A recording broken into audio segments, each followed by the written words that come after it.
말씀 나누기 전에 우리 동영상 한 편 보시겠습니다.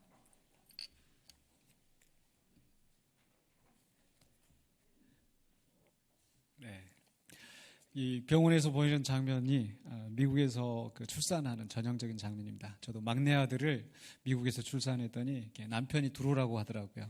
우리나라에서는 출산할 때 남자들은 보통 이제 뭐 이렇게 옛날 방식 뭐 이렇게 뭐 상투 갖다 놓고 이제 상투 잡고 막 흔들면서 낳게 한다고 그러는데 그 이후로는 뭐 이제 우리나라에서 그런 일 안 하고 남편도 아마 사실 잘 모를 거예요, 많이들. 근데 이제 저는 그 현장에서 꼭 저 남편처럼 같이 들어가 있으면서 보면서 무섭기도 하고 또 막 그런 상황들을 직접 겪어봤습니다.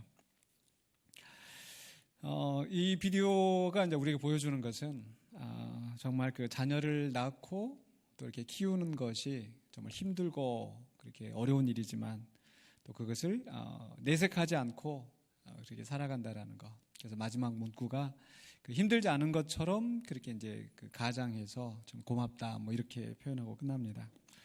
사실 부모들이 내색을 하지 않기 때문에 자식들은 모를 수가 있습니다.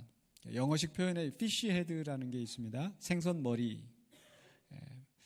반찬을 가져다 놓으면은 생선 이렇게 가져다 놓고 자녀들 다 또 이렇게 또 식구들 좋은 거 먹이고 생선 머리 있는 게 발라 먹으니까 왜 엄마는 그것만 먹어? 엄마는 이게 맛있어. 뭐 때로는 그렇게 말을 하지 않아도 엄마가 당연히 이렇게 생선 머리를 먹다 보니까 뭐 그런다고 그러죠. 나중에 이제 이렇게 했는데 정작 그 자식들이 나중에 준비해가지고 하는 것도 엄마한테 그 생선 머리를 딱 떼어다 주면서 엄마는 이거 좋아하지 하고 이렇게 주더라는 이야기. 자식들은 그렇게 참 모릅니다. 그래서 우리 심순덕이라는 시인이 또 이런 시를 남겼어요. 엄마는 그래도 되는 줄 알았습니다.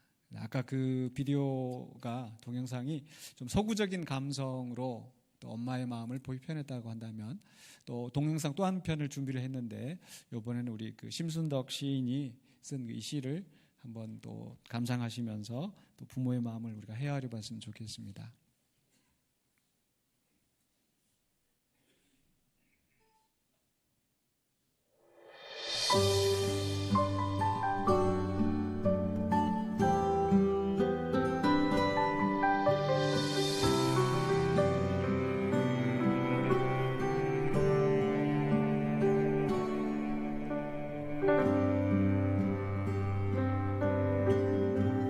하루 종일 밭에서 힘들게 일해도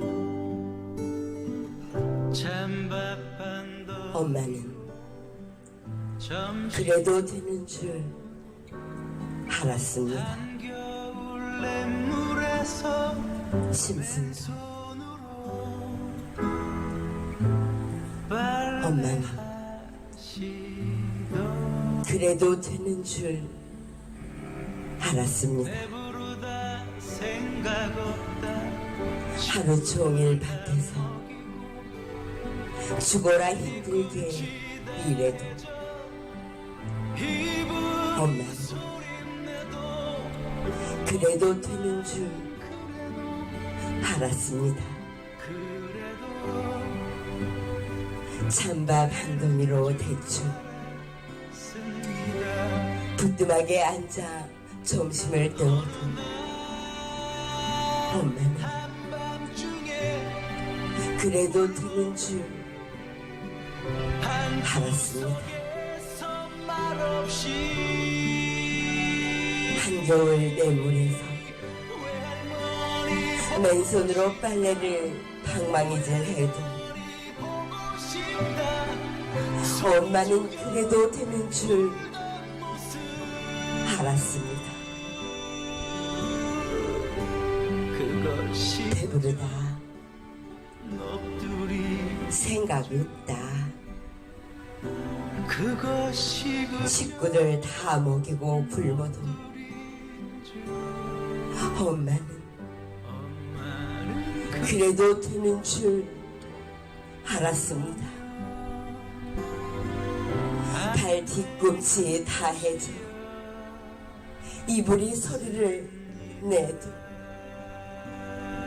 엄마는 그래도 되는 줄 알았습니다.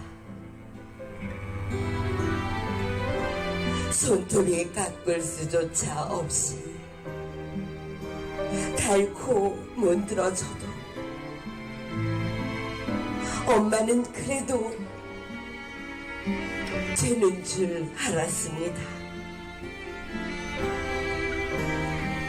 아버지가 화내고 자식들이 속썩여도 끄떡없는 엄마는 그래도 되는 줄 알았습니다. 방구석에서 말없이 외할머니 보고 싶다.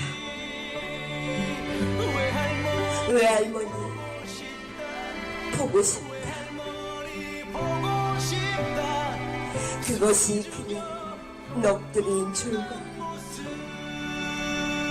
한밤중 찾았게요. 방구석에서 한없이 소리지며 울던 엄마를 본 후로 넋두리인 줄 엄마는 그저 그러면 안 되는 것이었습니다. 엄마는 그러면 안 되는 것이었습니다.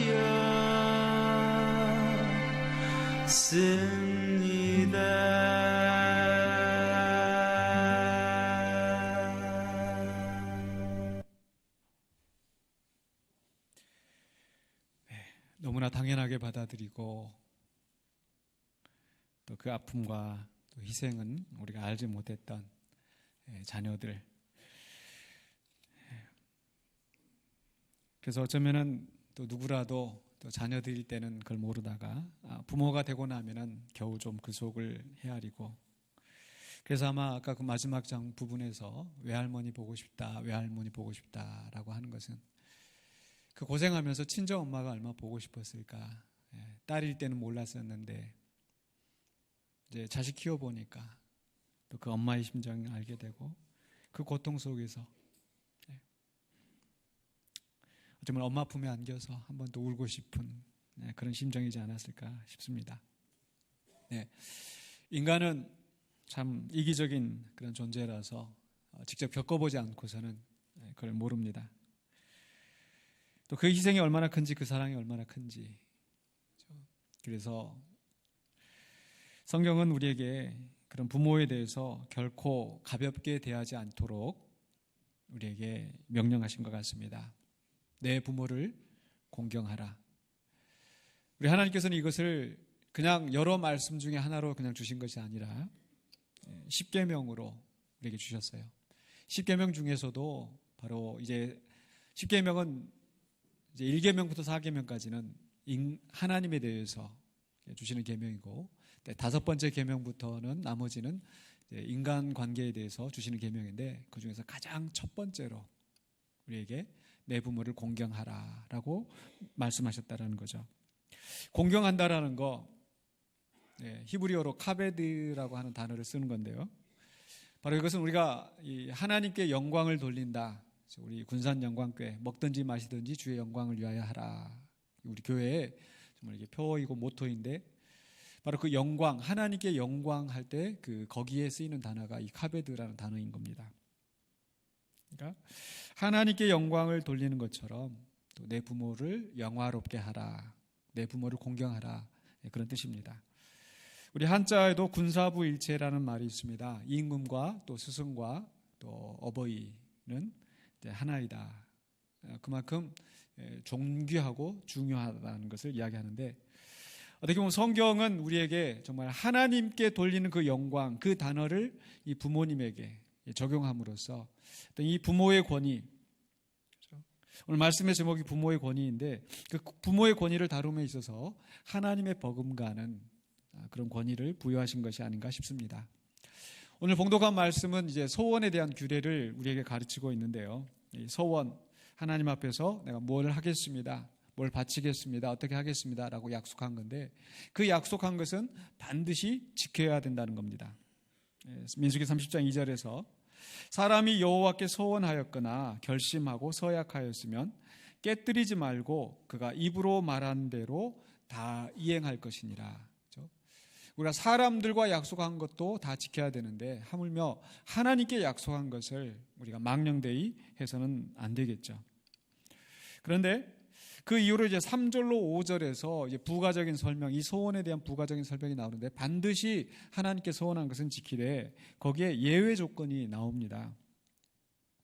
즉 이제 그 소원하였을 때 그 아버지가, 물론 이제 오늘 본문은 이제 출가하기 전에 그 여자를 이야기하고 있는데, 그가 소원을 하였을 때 아버지가 듣고 아무 말이 없으면 이의를 제기하지 않으면 그 소원은 마땅히 지킬 것이로되, 그러나 만약에 아버지가 반대한다면 어떻게 되는가? 그래서 30장 5절에 그러나 그의 아버지가 그것을 듣는 날에 허락하지 아니하면 그의 소원과 결심한 서약을 이루지 못할 것이니 그의 아버지가 허락하지 아니하였은즉 여호와께서 사하시리라. 그러니까 아버지가 허락하지 않으면은 그 소원을 지키지 아니하였다 하더라도 그 죄를 묻지 않으신다는 겁니다. 참 이게 인간적인 상식으로는 좀 이해하기 어려운 부분이죠. 만약 여러분 군대에서 이 총사령관 앞에 이제 약속을 했는데, 총사령관에 의해서 명령을 받았는데 자기 소대장이 야 너 가지마 이렇게 하면은 여러분 어떻게 해야 될까요? 사실 훨씬 더 높은 그 총사령관의 말, 그 추상 같은 그 명령을 안 지킬 수가 없겠죠. 우리 아무리 부모가 권위가 있다고 하지만 하나님의 권위에 비교해서 본다면은 정말 비교할 바가 아닐 것인데, 우리 하나님께서는 만약에 네 아버지가 허락하지 않으면 그걸 지키지 않아도 된다 이렇게 말씀하셨다는 거죠. 왜 그러셨을까요? 그것은 바로 이 아버지의 권위, 또 어버이의 권위를 존중하셨다는 겁니다. 우리가 이제 아버지의 권위 아래서 우리가 살도록 하셨던 것, 그것이 하나님께서 이 세상의 질서를 세우셨다는 거죠. 그런 질서에 따라서 우리에게 하나님의 소원을 지키고 또 지키지 않고 하는 그 조건을 주신 겁니다. 또 이 권사님들과 이렇게 얘기 나누면서 이런저런 얘기 나누다가 지난주 주중에 또 공교롭게 또 어린 시절 막 이렇게 추억들 얘기하면서 막 뭐 무슨 찹쌀떡 팔고 뭐 메밀 뭐죠? 이렇게 뭐 메밀 무슨 떡 이름도 잊었어요. 저한테 생소한 거여 가지고. 그런데 뭐 우리 권사님 한 분이 그러세요.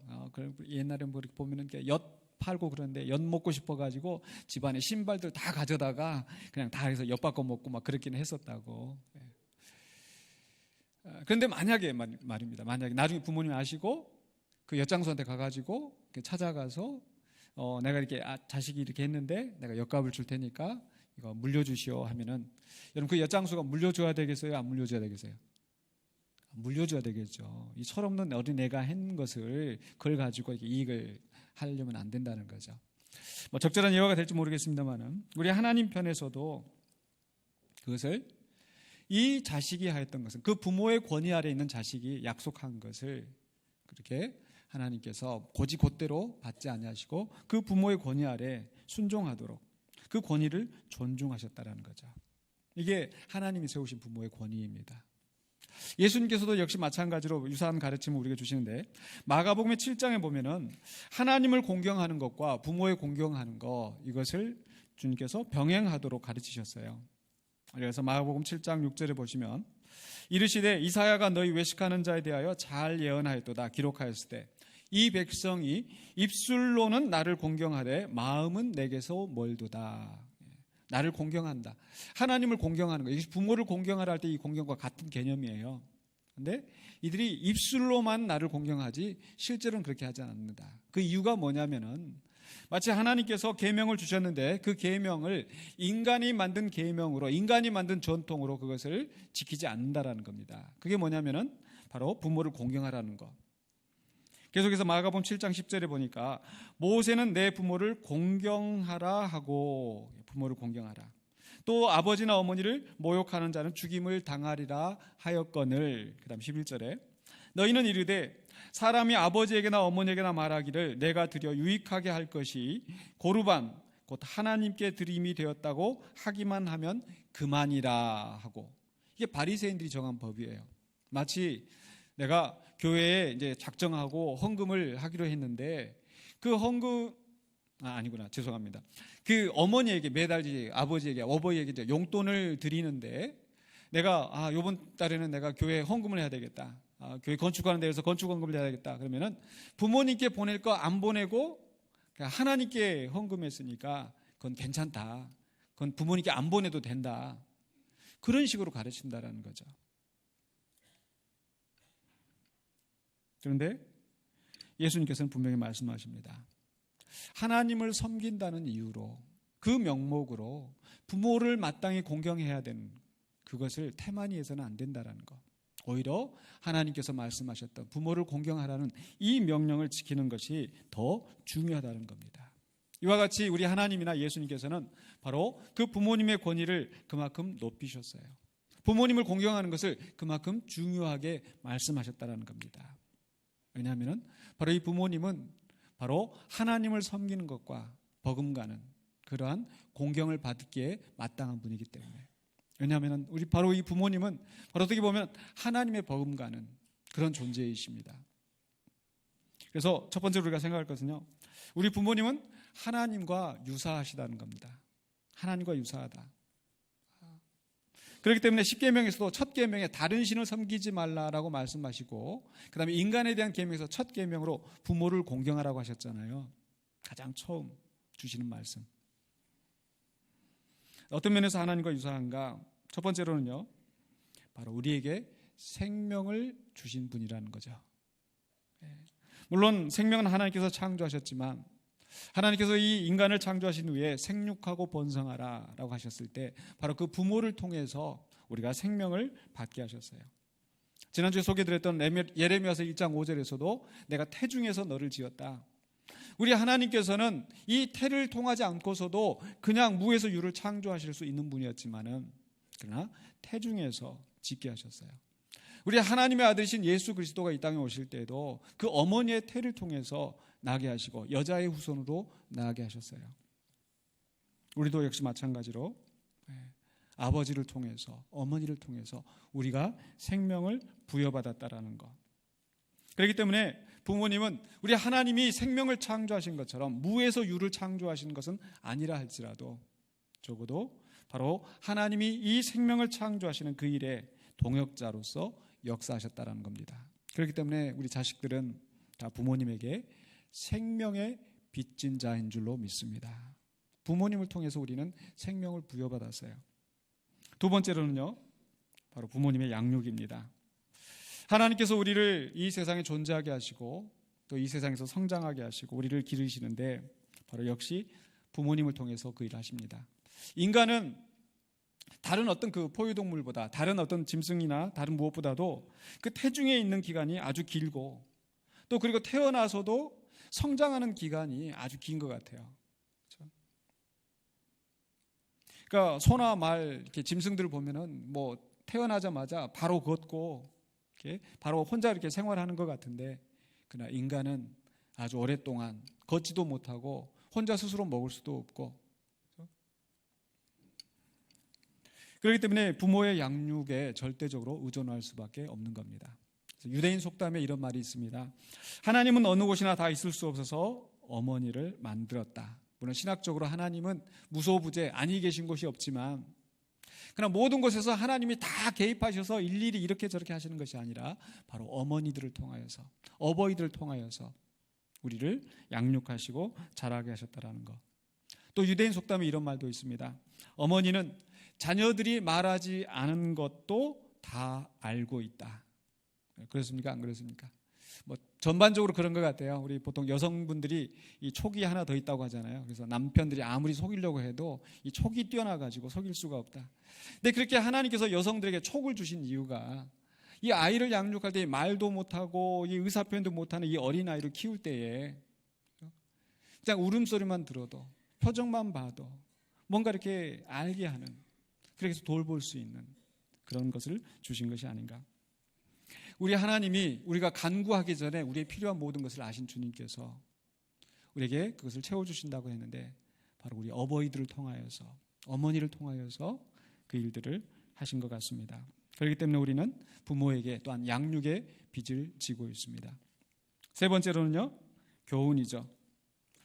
하나님께서 말씀으로 우리를 가르치시고 또 온전한 길로, 바른 길로 가게 하셨던 것처럼 부모님들이 우리를 가르치시고 정말 사람답게 사람 구실하면서 살 수 있게 합니다.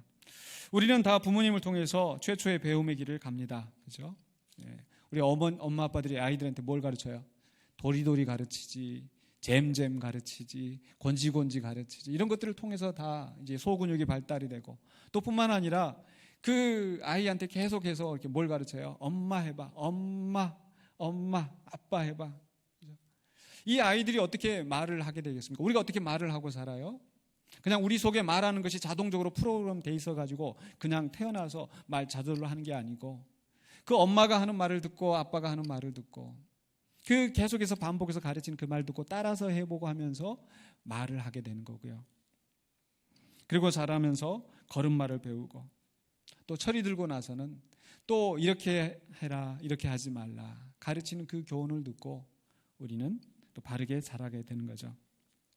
그렇기 때문에 어떤 사람이 참 예의 바르고 인사성도 밝고 이렇게 하면은 참 가정교육을 잘 받았다, 부모에게 제대로 배웠구나, 이런 이야기 하지 않습니까? 바로 하나님께서 말씀으로 우리를 가르치신 것처럼 우리 부모들이 우리를 훈계와 교훈으로 또 우리를 가르쳤기 때문에 우리 성경은 우리에게 말씀합니다. 잠언 1장 8절에 내 아들아 내 아비의 훈계를 들으며 내 어미의 법을 떠나지 말라. 또한 신약성경에 와서도 에베소서 6장 1절에 자녀들아 주 안에서 너희 부모에게 순종하라, 이것이 옳으니라. 부모님의 말씀에 순종하는 것이 옳다고 말씀하고 있습니다. 이와 같이 우리는 부모님을 통해서 생명을 또 부여받고, 또 부모님이 우리를 기르시고 또 우리에게 또 훈계와 교훈하셔서 우리가 사람으로 온전히 살아갈 수 있도록 하시는 거죠. 그런데 이 부모님은 하나님과 이렇게 유사한 면도 있지만은 그러나 하나님과 다른 부분이 분명히 있습니다. 우리 부모님은 하나님과 달라요. 어떻게 다릅니까? 첫 번째로는요, 부모님은 완전하지 않다라는 거죠. 하나님은 완전하십니다. 하나님은 완벽하십니다. 하나님은 거룩하고 선하십니다. 그러나 우리 부모님은 사람인지라 약한 부분이 있고, 그래서 실수하기도 하고, 그런 책 제목이 기억이 납니다. 엄마가 처음이야. 엄마가 처음이라서 미안해. 사실 우리 마음속에 돌이켜보면은 다 각자 나름대로 부모에게 받은 그런 상처들이 있을 겁니다. 부모에게 사랑도 받고 부모에게 많은 은혜를 입었지만 또 다른 한편으로 부모에게 받은 상처가 있을 수 있습니다. 그렇지 않습니까?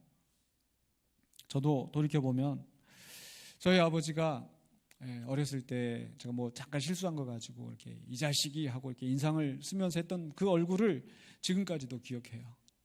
잠깐 8살인가 한 10살 한 고 언제 했었을 것 같은데, 저희 어머니는 어버이날 또 이렇게 어머니의 또 이렇게 불편한 것을 이렇게 하니까 뭐 죄송하긴 하지만 제가 말 안 듣고 잘못했다고 저를 빨가벗겨 가지고 밖에 내쫓아 가지고 내 말 안 들으려면은 너 다 벗고 나가라 해가지고 그 모멸감과 모욕감 그 아직까지도 잊지 않고 기억이 나는데, 근데 언젠가 저희 어머니한테 가서 그 얘기를 한번 좀 따졌어요. 그랬더니 저희 어머니는 기억도 못 하시는 거예요.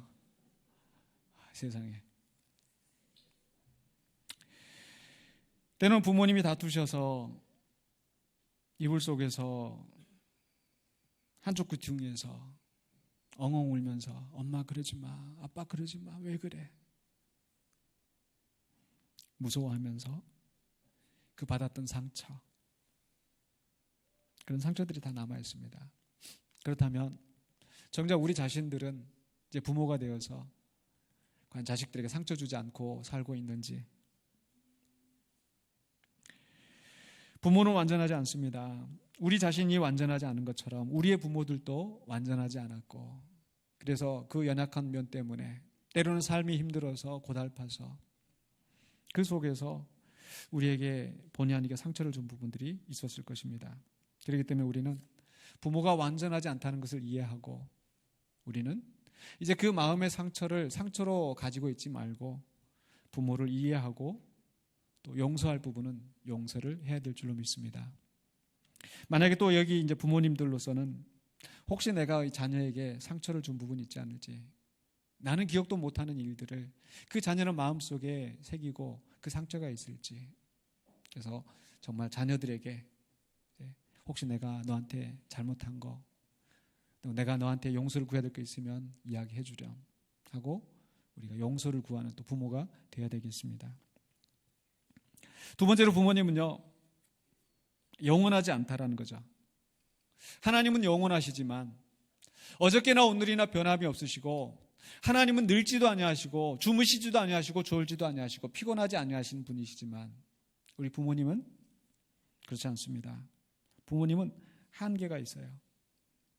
그렇죠? 언제까지나 젊고 언제까지나 힘이 있고 그러신 분이 아니라 언젠가는 늙고 지치고, 아니 지금 이미 그런 늙고 지친 모습들을 우리에게 보여줄 수 있습니다. 부모님은 한계가 있습니다. 부모님 지식에 한계가 있어요. 분명히 요즘 보면 세상이 얼마나 급변하고 있는지, 그렇죠? 우리가 부모님에게 보면은 얼마 전에 기사 나온 거 보니까 이 기차에 입석에 다 이렇게 나이 드신 분들만 다 있더라는 거죠. 서 계시고 젊은 사람들은 다 앉아 있고. 그 이유가 뭐냐? 젊은 사람들은 다 전화기로 해가지고 다 미리 예매하고 미리 다 이렇게 하는데, 나이 드신 분들은 그 전화기로 예매하고 이거 잘 모르는 거예요. 그제도 제가 우리 신방 가서 제가 그러니까 이렇게 고속버스를 타고 이렇게 왔다 갔다 해야 되는데, 여기 군산의 여기 터미널에서 프리미엄 버스를 타고 가면 아주 편하게 가실 수가 있어요. 그런데 미리 이렇게 예매를 하면 됩니다. 내가 가서 끊어야 돼. 네, 그렇죠. 근데 아무리 가르쳐 드려도 나이 드신 분들은 그 새로운 것을 따라가기가 너무 벅찬 거예요. 그럴 때 자식한테 야 이거 좀 가르쳐줘. 엄마 지난번에 가르쳐줬는데 또 해달라고 그래. 부모님은 지식의 한계가 있어요. 정신적인 한계가 있고요, 육신의 한계가 있고, 나이 드셔서, 그렇죠. 제가 이렇게 나이 드신 분들하고 이렇게 앉아서 이렇게 대화를 해보면은 항상 대화가 무슨 뭐가 좋고 어디 병원에 뭐가 있고 이런 것들 항상 많이 얘기하시는 것 같아요.